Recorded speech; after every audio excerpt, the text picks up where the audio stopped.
আসসালামু আলাইকুম, মোহসেনা শাওন আপনাদের সবাইকে আমন্ত্রণ জানাচ্ছি এনটিভি দুপুরের খবরে। ক্রাউন সিমেন্ট শিরোনাম দেখছিলেন, এবার পুরো খবর।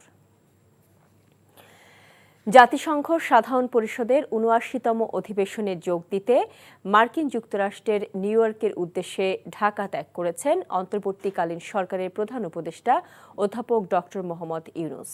আজ ভোর ৫টায় কাতার এয়ারওয়েজের নিয়মিত ফ্লাইটে তিনি হজরত শাহজালাল আন্তর্জাতিক বিমানবন্দর ত্যাগ করেন। নিউ ইয়র্ক স্থানীয় সময় সোমবার রাত 10:30টায় নিউ ইয়র্কের জন এফ কেনেডি আন্তর্জাতিক বিমানবন্দরে বাংলাদেশের অন্তর্বর্তী সরকারের প্রধান উপদেষ্টার অবতরণের কথা রয়েছে। মঙ্গলবার ডক্টর মোহাম্মদ ইউনূস মার্কিন প্রেসিডেন্ট জো বাইডেনের সাথে দ্বিপাক্ষিক বৈঠক করবেন।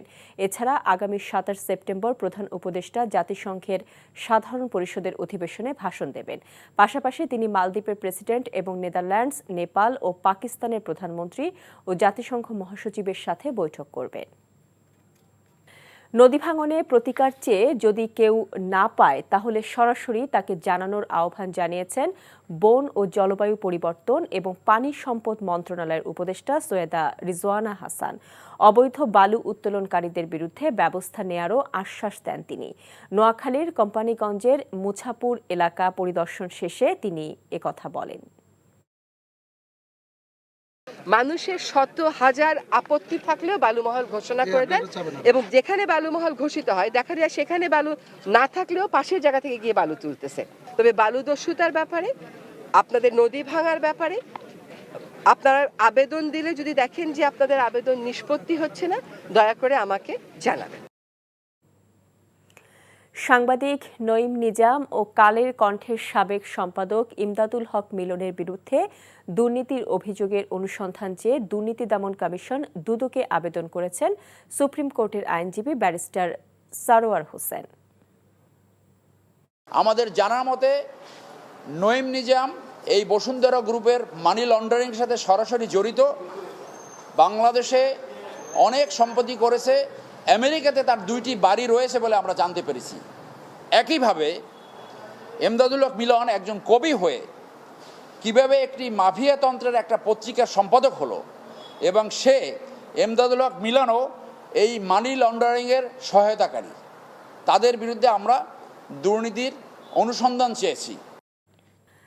বাঙালিদের ওপর পার্বত্য চট্টগ্রামের সশস্ত্র সন্ত্রাসী গোষ্ঠীর হামলা ও হত্যাকাণ্ডের সুষ্ঠু বিচার দাবি করেছে ঢাকায় অবস্থানরত পার্বত্য চট্টগ্রামে বসবাসরত বাঙালি ছাত্র জনতা। সকালে জাতীয় প্রেসক্লাবের সামনে পাহাড়ি সন্ত্রাসী হামলার প্রতিবাদে বিক্ষোভ মিছিল এবং সমাবেশ থেকে তারা এই দাবি জানান। পাহাড়ে বসবাসরত বাঙালিদের অভিযোগ, আন্তর্জাতিক শক্তির মদদে সুপরিকল্পিতভাবে একটি গোষ্ঠী পার্বত্য চট্টগ্রামকে অস্থিতিশীল করার চেষ্টা করছে। পাহাড়ে দীর্ঘদিনের সম্প্রীতি নষ্ট করে কিছু সশস্ত্র গোষ্ঠী দাঙ্গা লাগানোর চেষ্টা চালিয়েছে বলেও অভিযোগ করেন তারা। দীর্ঘদিন ধরে যেসব সন্ত্রাসী পাহাড়ে হত্যা লুটতরাজের সঙ্গে জড়িত তাদের চিহ্নিত করে বিচারের আওতায় আনারও দাবি জানান পাহাড়ের বাঙালিরা। যে কাজ করলে পার্বত্য চট্টগ্রাম বাংলাদেশের সাথে থাকবে, বাংলাদেশের 18 কোটি মানুষ একসাথে থাকতে পারবে, সেই মেসেজটা হচ্ছে আপনাদের ছড়ানো উচিত।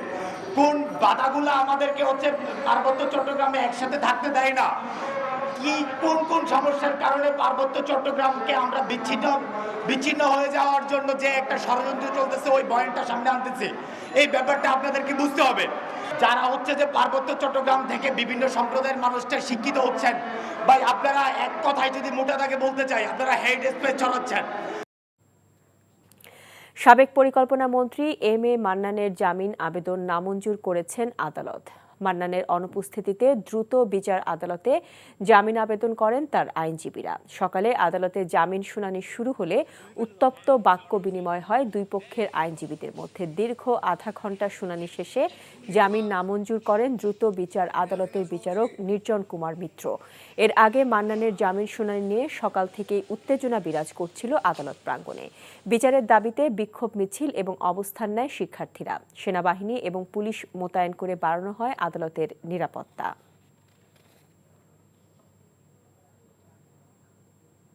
রাজধানীর নটরডেম কলেজের অফিস সহকারী লিফিকা গোমেজ হত্যা মামলায় অভিযুক্ত 2 আসামিকে গ্রেফতার করেছে পিবিআই। গত 22 সেপ্টেম্বর সূত্রাপুর এলাকা থেকে তাদেরকে গ্রেফতার করা হয়। দুপুরে ধানমন্ডি পিবিআই হেডকোয়ার্টারে সংবাদ সম্মেলনে সংস্থাটি জানায়, চুরিতে বাধা দেয় লিফিকাকে হত্যা করা হয়েছে। সংস্থাটি জানায়, 2016 সাল থেকে নটরডেম কলেজে কাজ করে আসছিল সে।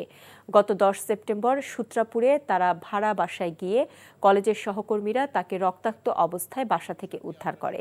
এ ঘটনায় একটি হত্যা মামলা হলে তদন্তে নামে পিবিআই। চুরি যাওয়া মোবাইল উদ্ধার করে সংস্থাটি জানতে পারে হত্যাকারী জুয়েল রানা এবং তার সহযোগী নজরুল ইসলাম লিফিকাকে হত্যা করে। পিবিআই জানায়, হত্যাকাণ্ডে ব্যবহৃত অস্ত্র বুড়িগঙ্গা নদীতে ফেলে দেয় আসামিরা।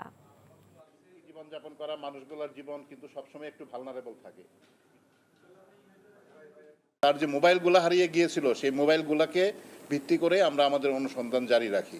যে বিল্ডিংয়ে লিপিকা গোমেজ থাকতো ওই বাসার ছাদ থেকে তারা একটা রশি বেঁধে ওইটা ঝুলিয়ে দেয় এবং ওই রশি দিয়ে নিচে নেমে এসে তারা স্ক্রুড্রাইভার দিয়ে খুঁচিয়ে ভেন্টিলেটরটাকে ভেঙে ফেলে। লিপিকা কোনো কারণে জেগে গিয়েছে বা কোনো শব্দ করেছে, সুতরাং তাদের হাতে ছিল সেই রড, পানির যে পাইপ, সেই পাইপ দিয়ে তারা তার মাথায় সজোরে আঘাত করে এবং তাকে বালিশ দিয়ে চাপ দিয়ে রেখে তার মৃত্যু নিশ্চিত করে। এই ছিল দুপুরের খবরে। এই খবরের ভিডিও সহ আপডেট জানতে ভিজিট করুন এনটিভি অনলাইন www.ntvbd.com। এছাড়াও এনটিভি জনপ্রিয় সব অনুষ্ঠান ও খবরের আপডেট জানতে ভিজিট করুন আমাদের ইউটিউব ও ভেরিফাইড ফেসবুক পেজ। 5টায় দেশের খবর দেখার আমন্ত্রণ রইল। এতক্ষণ সাথে থাকার জন্য সবাইকে ধন্যবাদ।